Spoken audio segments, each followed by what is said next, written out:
ජාතියේ වීරයන් හිරගෙවල් වල ගාල් කර යෙවන කාලය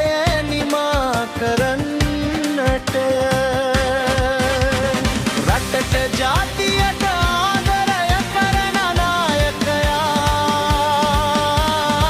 සිරිල් විරිත්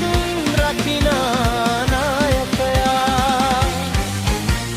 රෝහියන් රටට විල කරන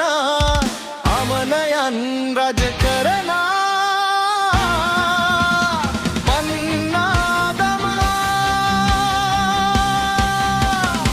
යහපත් රටක් හදන්නට